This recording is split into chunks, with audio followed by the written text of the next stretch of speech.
சிவபுராணம். கண்ணனை மீண்டும் உயிர்ப்பிக்க முடியுமா?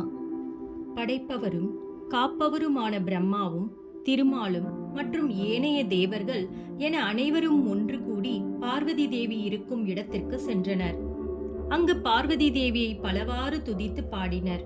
தாயே, அகிலத்தை காப்பவரும் அனைத்து உயிர்களுக்கும் அன்னையான தாங்கள் இவ்விதம் கோபம் கொள்ளுதல் கூடாது. இதனால் அனைத்து உயிரினங்களும் பாதிக்கப்படுகின்றன. கோபத்தை விடுத்து அனைத்து சக்திகளையும் தாங்கள் அழைத்து கொள்ள வேண்டும் தாயே. எங்களை படைத்தவர்களாகிய தாங்கள் அழிப்பதா? ஆகையால் தாங்கள் சாந்தம் கொண்டு அனைவரையும் காப்பீர்களாக. நாங்கள் செய்த பிழைகளை மன்னித்து எங்களை காக்க வேண்டும் தேவி என வேண்டி நின்றனர். ஆனால் தேவியோ அவர்களின் கூற்றுகளை ஏற்றுக்கொள்ளவில்லை. சக்திகள் படைத்த மும்மூர்த்திகள் தங்களின் சக்திகளை என் மகன் மீது பயன்படுத்தி தாக்கிய போது அங்கிருந்த தேவர்கள் அவர்களிடம் வேண்டி அதை தவிர்த்து இருக்கலாமே. ஆனால் நீங்கள் அனைவரும் என் மகனை அழிக்கும் வரை கண்டு மனமும் மகிழ்ந்து நின்றீர்கள் அல்லவா? என் மகன் உயிருடன் வரும் வரை என் சக்திகளை நான் அழைத்து கொள்ள மாட்டேன் என்று கூறினார். பிரபஞ்சத்தை காப்பவரான திருமால், இது முறையான செயலில்லை தேவி. ஒரு சிறு பாலகனுக்காக இந்த பிரபஞ்சத்தை அழிப்பது சரியானதல்ல. அவன் இழைத்த பிழைக்கான தண்டனையை அவன் அடைந்தான் என்று கூறினார். சிறு பாலகன் ஒருவனாக தனித்து நின்று தன்னுடைய தாயிட்ட ஆணையை ஏற்று அந்த புறத்தில் யாவரும் நுழையா வண்ணம் காவல் காத்து கொண்டு இருந்தான். ஆனால் நீங்களோ அவனுக்கு எதிராக ஒன்று திரண்டு போரிட்டு அவனை கொன்றது என்பது முறையான செயலா? இந்த பிரபஞ்சத்தை காப்பவரான திருமால் அங்கிருந்தும் என் மகனை காக்காமல் இருந்தது ஏன் என தேவி வினவினார். என் மகனான கண்ணனை காக்காமல் இருந்தது ஏன் என தேவி கேட்ட கேள்விக்கு அங்கு நின்ற யாவராலும் பதில் உரைக்க முடியாமல் நின்றனர்.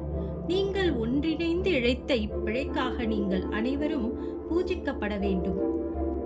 அவனே என்று முதற்கடவுளாக இருந்தால் மட்டுமே என்னுடைய சக்திகளை நான் திரும்ப அழைப்பேன். இல்லையே அதுவரை என்னுடைய சம்ஹாரம் நிகழ்ந்த வண்ணம் இருக்கும் என கூறினார். தேவியின் முடிவை அறிந்து கொண்ட தேவர்கள் தேவியிடம் விடைபெற்று எம்பெருமானிடம் தேவியின் முடிவுகளை தெரிவித்தனர். தேவர்கள் அனைவரும் தேவியின் விருப்பம் நிறைவேறாவிட்டால் இந்த பிரபஞ்சம் முழுவதும் அழிவது என்பது உறுதியாகிவிடும். சர்வேஸ்வரா, தாங்கள் தான் கண்ணனை உயிர்ப்பித்து இந்த பிரபஞ்சத்தை காத்து ரட்சிக்க வேண்டும் என்று கூறி பணிந்து நின்றனர். தேவியின் முடிவினையும் தேவர்களின் வேண்டுகோளையும் கேட்ட எம்பெருமான், இது நடைபெற இயலாத செயலாகும். ஏனெனில் எனது திரிசூலத்தால் கண்ணனின் சிரமானது எரிந்து அழிந்தது. இனி கண்ணனின் தலையை கொண்டு கண்ணனை உயிர்ப்பிக்க இயலாது என்று கூறினார். எம்பெருமானின் கூற்றுகளை கேட்ட தேவர்கள், முனிவர்கள் என அனைவரும் திதைத்து நின்றனர். இதற்கு வேறு ஏதாவது உபயம் உள்ளதா என மும்மூர்த்திகளிடம் பணிந்தனர்.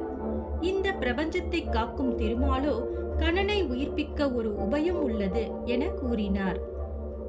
அதை கேட்டதும் அங்கிருந்த அனைவரும் உயிர் பெற்றது போல் மகிழ்ச்சி கொண்டனர். தேவர்களின் அரசனான இந்திரன் என்ன உபயம் என்று கேட்டார்.